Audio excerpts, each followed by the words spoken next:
బాపట్ల జిల్లా పట్టల police station ముందు కులాంతర వివాహంతో ఇద్దరు దివ్యాంగులు ఒకటయ్యారు. పర్చూరు మండలం గొల్లపూడికి చెందిన గంగాధర్ను, ఇంకొల్లు మండలం పూసపాడుకు చెందిన శిరీష గత కొంతకాలంగా ప్రేమించుకున్నారు. దీంతో పెద్దలు వీరి పెళ్లికి నిరాకరించడంతో బాపట్ల జిల్లా దివ్యాంగ అధ్యక్షుడు చెల్లా రామయ్యను ఆశ్రయించారు. దీంతో రామయ్య బాపట్ల పోలీసుల సమక్షంలో వీరిద్దరికీ వివాహం జరిపించారు.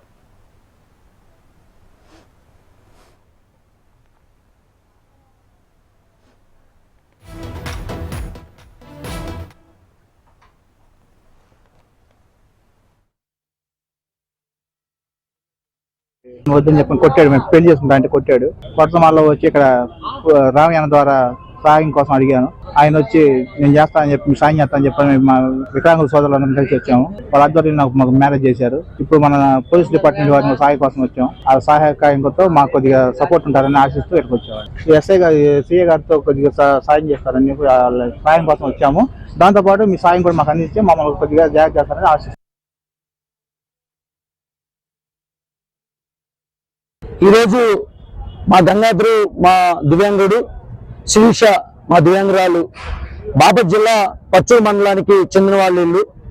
గత కొన్ని సంవత్సరాల నుంచి కూడా వాళ్ళు ఇష్టపడి ప్రేమించుకోవడం జరుగుతుంది.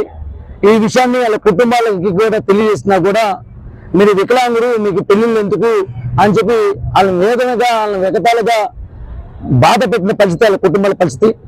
అలాగే మా గంగాధరు అన్నయ్య ఎవరున్నారో అతనైతే నువ్వు కాలు చేయలేని వాడురా, నీకు పెళ్లి ఎందుకు, నేను తప్పకుండా చంపేస్తాను పెళ్లి అంటే అని చెప్పి వాళ్ళ అన్నయ్య కూడా గంగాధరాన్ని కొట్టి బెదిరిస్తాం జరిగిందని మా వికలాంగ యూనియన్ తరపున మా వికలాంగ నాయకులకు నా పరిధిలోకి బాపట్లకు వచ్చి చూడటం జరిగింది. దాని తరపున ఈరోజు బాపట్ల పట్టణంలో మళ్ళీ మా వికలాంగ నాయకులందరూ కలుపుకొని మా గంగాధర, మా శిరీషాని తప్పకుండా పోలీసు వాళ్ళు సెక్యూరిటీ కావాలనే ఉద్దేశంతో బాపట్ల టౌన్ పోలీస్ స్టేషన్ వద్ద వీళ్ళిద్దరు కూడా మా సంఘం తరఫున ఇది వికలాంగులందరం కూడా వాళ్ళకి తెలియజేయడం జరిగింది.